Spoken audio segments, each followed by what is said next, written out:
Assalamu alaikum wa rahmatullah. Welcome to the host, Muawiyah Tucker. I'm going to continue with our explanation of the 40 Hadith of Imam Nawawi.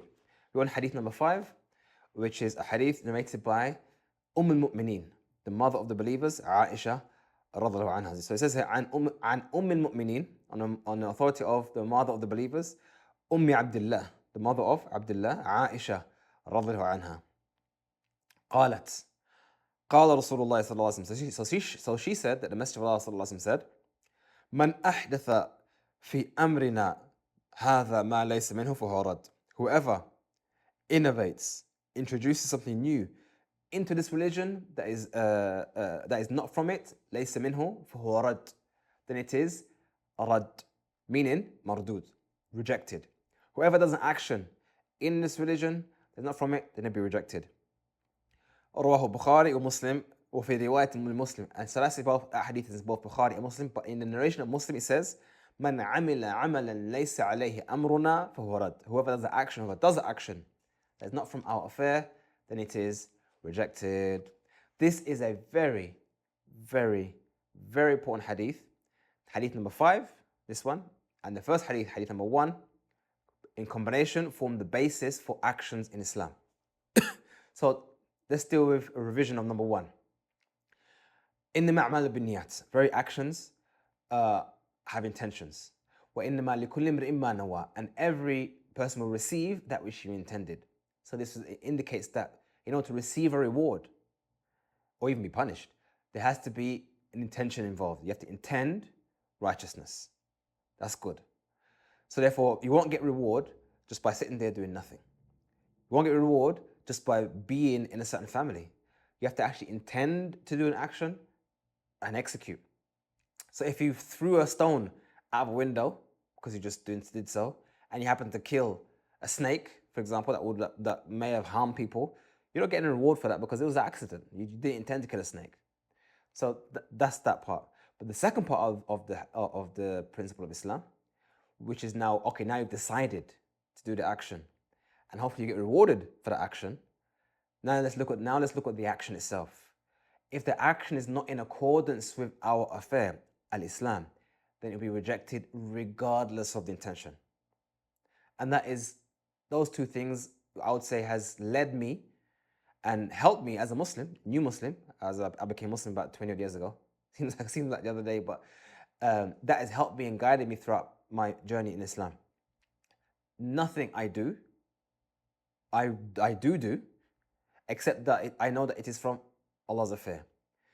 And if I come across an action, I feel like, yeah, this is a good idea, I have to first ask myself, okay, I want to do it, I want to get reward for it, but is there any reward? Is it something that we do? Is it something that we're allowed to do? Is it something we are legislated to do in Islam?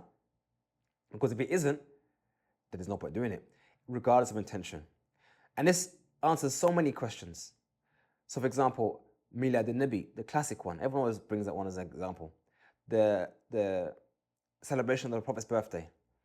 People do so because they love the Prophet. And let's not be, I don't know what the word is, but let's not be, I guess you could say, bad, to say, yeah, those who do so hate the Prophet. I don't think so. I think there are people who celebrate the Prophet's birthday because they generally love the Prophet. Because they're Muslims, they accept Islam, they accept the Quran, and they accept the Sunnah, and they have been told that this is one way to show love for the Prophet. You're celebrating his day he was born. Why would you not do that? That's a great thing to do, isn't it? To celebrate him as a person. Why not? But is it something that the companions or the first few generations or any one of the early Muslims ever did? Because if they didn't do so, then it comes underneath this hadith of that which is not from our affair. So Shaykh al-Islam ibn Taymiyyah actually discusses this in this context. And he mentions that if a person celebrates the Prophet's birthday, not knowing it's not from Islam, then he actually will get reward for the love he wished to demonstrate. Not for the act, because the act is not from our religion. But the want to display love, the love that one has for the Prophet, the sacrifice or not, that is still a thing. Remember, acts of worship are physical, as in on our limbs, but they're also internal in our hearts. And having love for the Prophet is an act of worship. manifesting that with the Prophet's birthday is something else. And he said that if a person is unaware of it being not from Islam, then they at least get reward for their love for the Prophet, because that is legislated, not for the action. But once he has been made clear to them that it's not from the action of the early companions, not from Islam, but they still continue and choose to celebrate the Prophet's birthday, now they've made a conscious decision to innovate in the religion. Now there is sin. So we're not saying that celebrating the Prophet's birthday is outright sinful. What we are saying, though, is doing so, knowing that it's not from Islam, is definitely sinful. And doing so, not knowing it's from Islam, there is no reward in the action because it's not from Islam. So that's an interesting nuance, and that applies to everything, really, realistically speaking. Because at the end of the day, again, even the first hadith about whoever early actions by intention, because again, you can't be punished for something you had no knowledge of.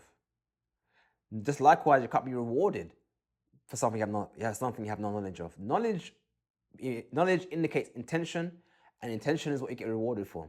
My intention before knowing that it was an innovation was worship. And at least I get that love or that reward for the love that I displayed, not the action, but the love I displayed. But now I know it's not from religion, and I continue, I have now chosen disobedience. And that's a very important nuance from that. But anyway, to conclude, this is a very fundamental, foundational act of or hadith, and we should always take that as a very serious maxim, that if you actually have no real solid evidence that something is from Islam, or at the very least, you heard some say it's from Islam, but you heard others say actually it's an innovation, there's no evidence for it, we shouldn't ignore that and say, well, I don't care what you say, I'm going to do it anyway. No, we should try our best to follow the Prophet Muhammad sallallahu alaihi wasallam. As in, think about it, if you really I mean, as it says in the Quran, إن كنتم تحبون الله فاتبعوني يحببكم الله.